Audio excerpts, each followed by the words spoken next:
Les aventures de Saturday Man, épisode 10. Et ne vous déplaise, on va parler de fesses, de matos et de trucs cachés. Alors je vais juste revenir sur un truc, c'est que j'ai dit qu'on avait financé cet épisode avec l'argent que j'ai gagné sur 1€ événement, mais il s'agissait en fait de la moitié du budget, puisque l'autre moitié, j'ai pu l'obtenir en faisant un appel aux dons sur Facebook. Beaucoup de gens ont répondu, à mon grand étonnement. J'ai pu récolter à peu près 7000 €. Et pour les remercier une fois de plus, je vais faire défiler leurs noms tout au long de cet épisode. Avant d'attaquer la journée de tournage de la scène du cockpit, on va un petit peu parler de Clara Productions qui met à disposition des caméramans et des caméras et du matériel cinématographique. Donc à l'époque, je demande à Zark s'il connaît pas quelqu'un qui a une bonne caméra pour filmer toutes ces séquences, parce que jusque-là on faisait ça avec des Canon, un petit peu comme tout le monde. Et là Zark me parle de Clara Productions, des gens avec qui il avait déjà travaillé. Je les appelle, je prends rendez-vous chez eux. À cette époque-là, il y avait encore Bernard Minet qui était attaché au projet. Alors je leur explique tout le délire avec Bernard Minet,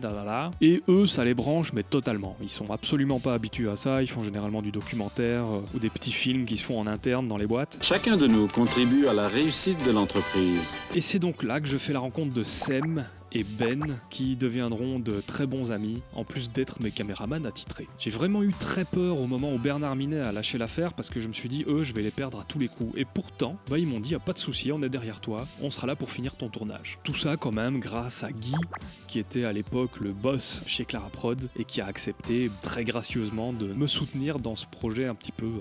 Et maintenant, messieurs, je vais vous faire plaisir puisque je vais vous raconter comment j'ai rencontré Alexandra, que vous connaissez mieux sous le nom de Force Sex.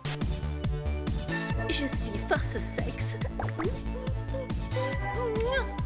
Alors c'est assez drôle parce que Alexandra, la première chose que j'ai vue chez elle, ce sont ses fesses. Attends. Je travaillais sur 1€ événement, le truc. Et il y avait un accessoire qui était prévu, c'était un magazine dans lequel je devais refaire des pages à l'intérieur. Et il fallait qu'une double page présente une photo d'une paire de fesses, une crème raffermissante, enfin. Et l'idée dans le film, c'était que l'héroïne du film prend cette double page, la met derrière et se regarde dans le miroir en se disant, tiens, si j'avais des fesses comme ça, là. Finalement, cette scène n'a pas été retenue, mais il fallait quand même faire la photo. Alors moi, je suis pas photographe, donc mon premier réflexe a été de m'adresser à Zark, et Zark il connaît des modèles, et c'est comme ça qu'il est tombé sur Alexandra. Quand il a été question de caster une éventuelle Force Sex, Zark m'a dit, tu sais, moi j'en connais une. Toi aussi, d'ailleurs, tu l'as déjà vu partie de son anatomie. Donc il y a vraiment beaucoup de choses qui se sont passées grâce à ce film 1€ événement. D'ailleurs je vous recommande d'aller le voir parce que non seulement c'est un bon film, je dis pas ça pour déconner, j'ai travaillé sur un gros paquet de daubes, mais ça c'en est pas une. Et en plus de ça j'ai planqué plein de petits easter eggs un peu partout, des easter eggs, des œufs de Pâques. J'ai mis des clins d'œil, j'ai glissé du 42. Elle écrit une thèse, le fichier texte c'est un .dce. Des CE, Dominique. À un moment donné, on voit que ça, il y a un gros SaturdayMan.mp3. Je m'attendais pas à ce que ce soit filmé comme ça. Pour ceux qui se souviennent de mes toutes premières vidéos, on voyait le mur de mon salon en arrière-plan, c'était une espèce de gros Space Invader en pixel art. Bonjour, je m'appelle Sam. Et cette fresque, je l'ai glissée dans une fausse page web qu'on voit dans le film.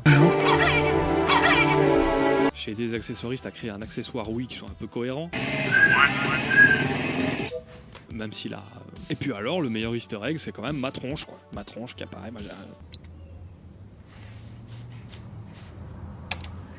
Jean-Baptiste Leroux.